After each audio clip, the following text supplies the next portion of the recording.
Hello friends, and welcome to Escaping the Mouse with your host, me, Breck Roll. Today we are in Tyler, Texas. Tyler is about 66 miles east of Dallas, and today we are at the Tyler Memorial Cemetery. We are going to look for the final resting place of David Koresh. This ought to be interesting. This is also going to be a bit of a challenge because I am not exactly sure where he is in here. The only reference I am able to find is on findagrave.com, and they say that he's in the Last Supper section, but I can't even find a map of the cemetery to see where the Last Supper section is. So we may just have to wander around a little bit and look. I would figure somewhere along the line there is some place here that identifies each of the sections, but I don't know. I was thinking maybe it would be this, but no such luck so far. Might have to do something that men are generally loath to do, and that is go and ask for help. But we'll see if we can find something that'll at least help us pin down the location. Alright, I actually did break down and just went into the office. Since I was at the front of the place, and that's where the main office was. I went in there and asked him. I said, yeah, I'm trying to find somebody specifically that's in here, and I only know the section they're in, but don't know where that section is or where in the section it is. And they said, okay, yeah, who is it you're looking for? And I said, David Koresh. He said, oh, yeah, he's way in the back. So they gave me this map here. This is the kind of the front of the section here, and he's back here in a section called Last Supper C.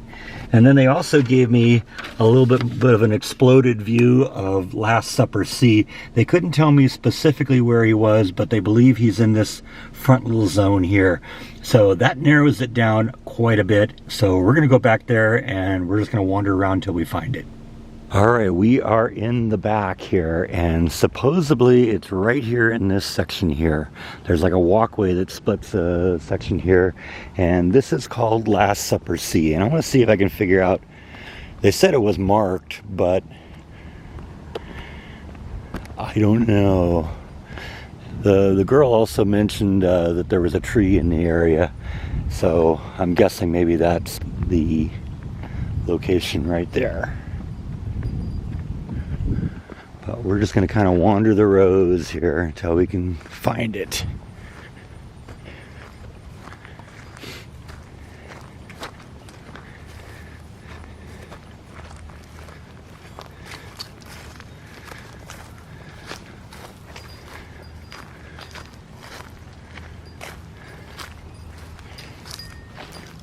A lot of wind chimes in this area.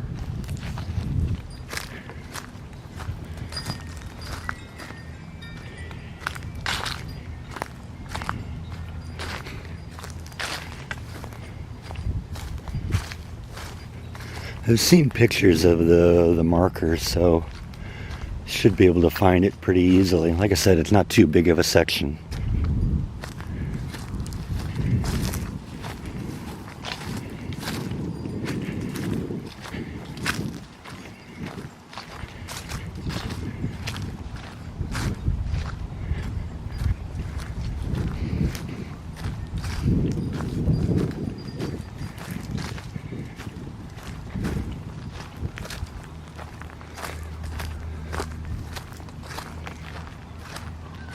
There, I think that's it. Yeah, I think this is it. Yeah, David Koresh. So there he is, the final resting place of David Koresh. I said, I watched another video on this that kind of showed the grave, but it didn't do a real good job identifying where it is. It's like literally right here by the road. And you find the tree in the kind of back corner there, and it is literally right here. Somebody left him a note there. I don't think I'm going to read the note. That's for him. And I'm not sure what the significance of the crayons are, except for the fact that he had a whole bunch of children that died with him. Now, if you remember, this was big news for most people in outside of Central Texas. There's only a few things that people know about Waco. One of them is That was where Dr. Pepper was invented, and it turns out I didn't even find out about that until I got to Waco. Another thing is it's where Chip and Joanna Gaines live, or at least operate out of, and the third thing is the Branch Davidians. Now, as you know, we visited the Branch Davidian site about a year and a half ago. It's episode 365 if you want to check it out. And that's where the whole thing happened, where the Waco siege happened. Basically what happened, it was called the Mount Carmel Center, and David Koresh had kind of set himself up a compound and kind of portrayed himself as the second coming of Jesus.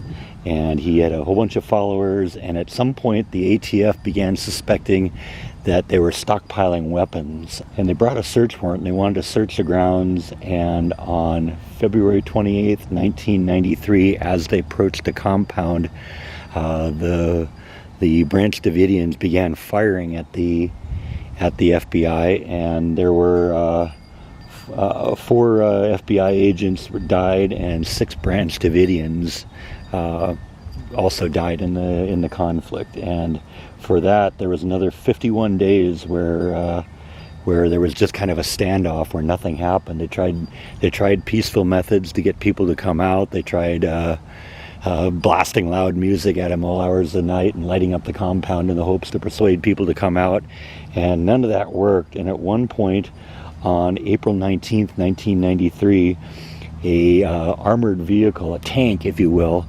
penetrated one of the walls of the compound, and almost simultaneously, shortly after, 3 separate fires began inside the compound. And if you ever remember that news footage from that day, that's a memorable event where the whole place just burned to the ground. Now, after the fires were out, they found that there were 76 Branch Davidians that were killed in the fire. Most of them were in like a concrete bunker underneath, and a lot of them died from like smoke inhalation. A few of them died when part of the building collapsed on them. A number of them died because they were shot, including a bunch of children. But like I said, there were 76 Branch Davidians that died, 25 of whom were children, and 2 of them were pregnant women. So kind of a sad and terrifying event. I'm not going to really try and dive too much into who was to blame for this, because it sounds like there was mistakes on all sides. You know, there's rumors that they were pumping in all this tear gas to try and drive them out, and some people say that the tear gas ignited when some of the flashbangs that they were using to try and gain entry into the building ignited the flame, ignited the fire. Others say that the Branch Davidians themselves set the fires and basically kept everyone in there, and a bunch of people, like I said, were shot before they got out. Some say it might have been mercy killings, or just to prevent them from being burned alive, and others said that they were maybe trying to get out themselves and were shot to prevent them from escaping. So I don't know. It is known that David Koresh basically made the argument that he could have as many wives as he wanted. I think it said something like he is capable of having 140 wives, and so he had multiple children, all of whom died and at the Branch Davidian compound at Mount Carmel on that day. And most of the victims of that tragedy were buried in a local cemetery, but I don't know what the reason is. But David Koresh is here, about 130 miles away from Waco. Now, like I said, I wasn't going to read the note, but the wind blew it over, and it looks like somebody drew an image of David Koresh. That's kind of creepy, huh?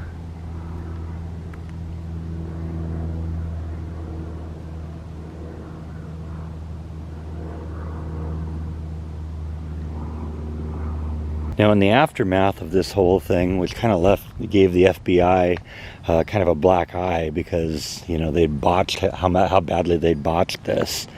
The whole goal here was to not kill anybody, not to kill everybody.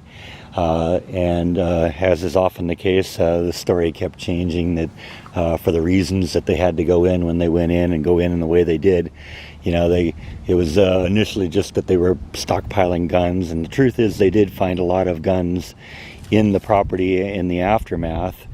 But also there was arguments that the kids were being molested, and they never found any evidence of that.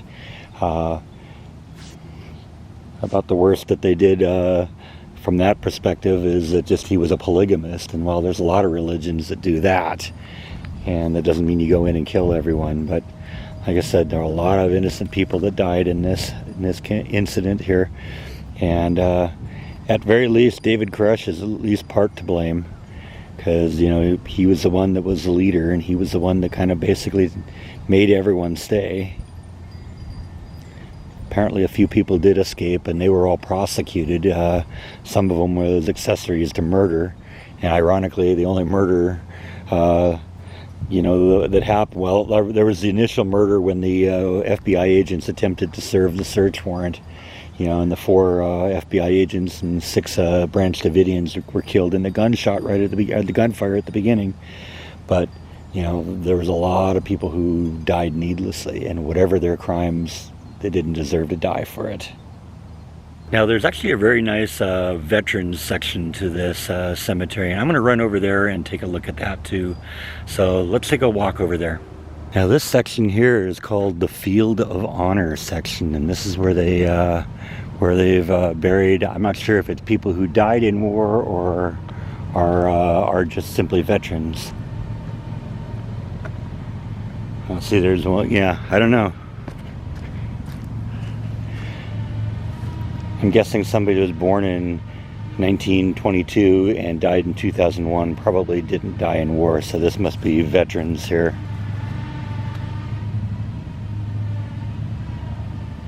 World War II, yeah, see, World War II died in 2006, that doesn't quite add up. So it's veterans.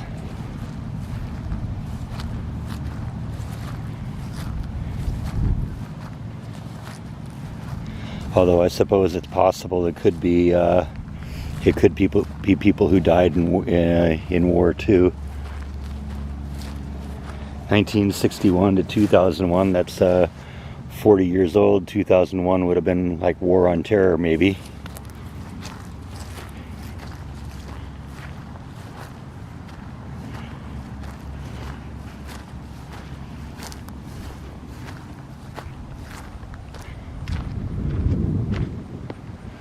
Look at, they kind of drape a bunch of flags in this whole area. They really go all out here, don't they? Very nice, very respectful place.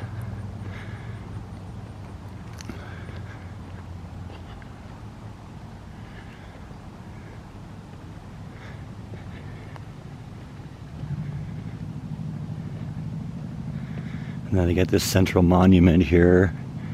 World War I, World War II, Korea, and Vietnam.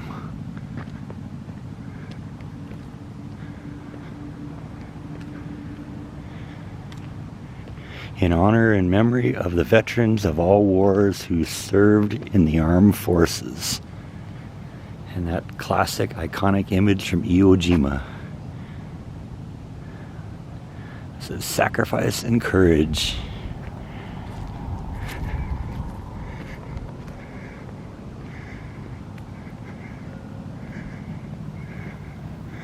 Oh, and then we have names here.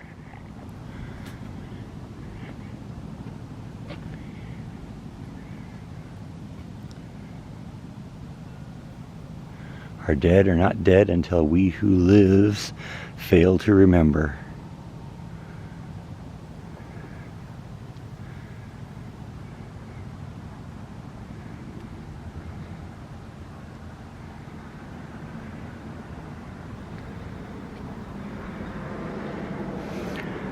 Few wind chimes in the trees here too, although the wind's not blowing enough to make them make any noise at this point.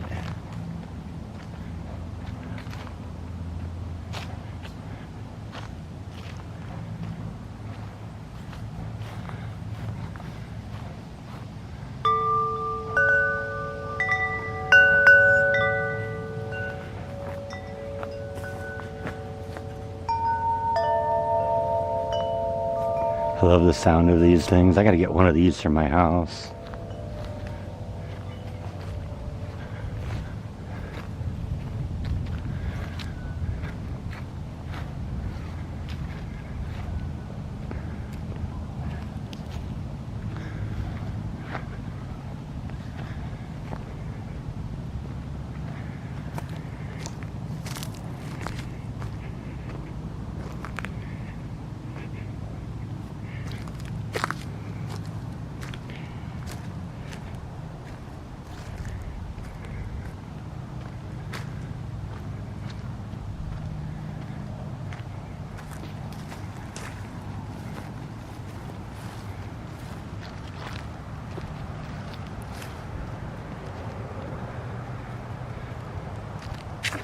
Beautiful ground with all the leaves coming out of the trees right now, huh?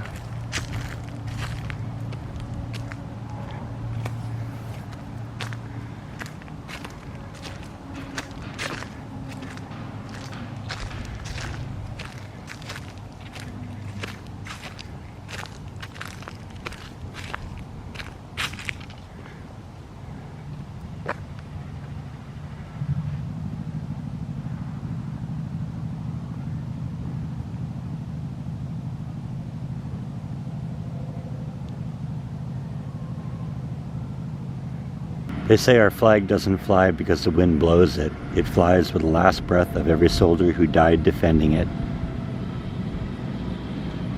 Thank you for your sacrifice. So I think that's all that I have for today. Thank you as always for watching, and I'll see you next time on Escaping the Mouse. Good night.